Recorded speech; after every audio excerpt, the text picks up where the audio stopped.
T'as eu peur, hein? Normal d'avoir peur. La peur, c'est une émotion qu'on connaît tous et qu'on connaît depuis notre plus jeune âge. La peur, c'est d'abord une réaction face à un sentiment de danger. Donc en ce sens-là, la peur peut nous sauver la vie. Mais la peur peut nous la gâcher, la vie aussi.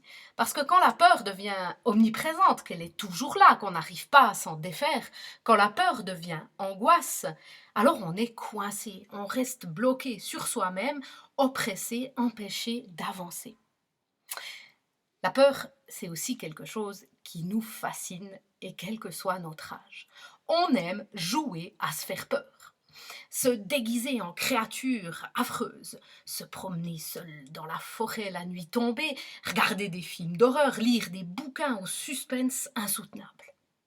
Mais qu'est-ce qui fait qu'on prend autant de plaisir finalement, qu'on aime autant jouer à se faire peur?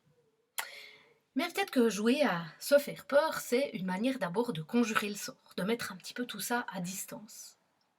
Et puis, se faire peur, c'est aussi une manière de se prouver quelque chose à soi-même. Affronter ses peurs, c'est relever un défi. Et quand on parvient à relever ce défi, évidemment, on gagne en confiance en soi. Et vous alors, qu'est-ce qui vous fait peur?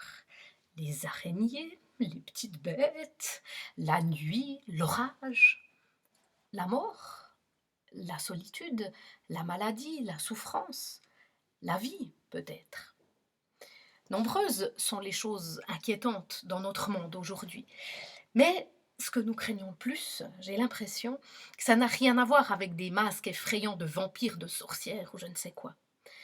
Ce qui nous fait le plus peur, ce qui nous terrifie le plus, c'est peut-être bien les pensées qui nous trottent dans la tête. Que faire si je perds mon travail, si je perds ma maison? Va-t-il s'en sortir tout seul dans la vie? Et si j'étais plus là pour voir grandir mes enfants? Alors comment venir à bout de toutes ces pensées qui nous angoissent?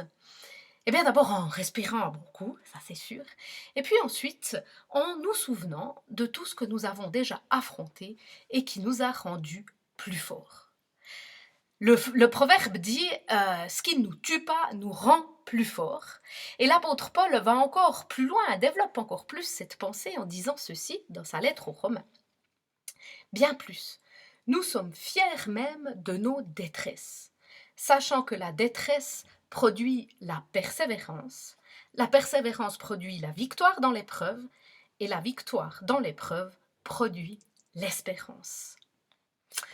Faisons donc un sort à nos pensées angoissantes et savourons les friandises de la confiance.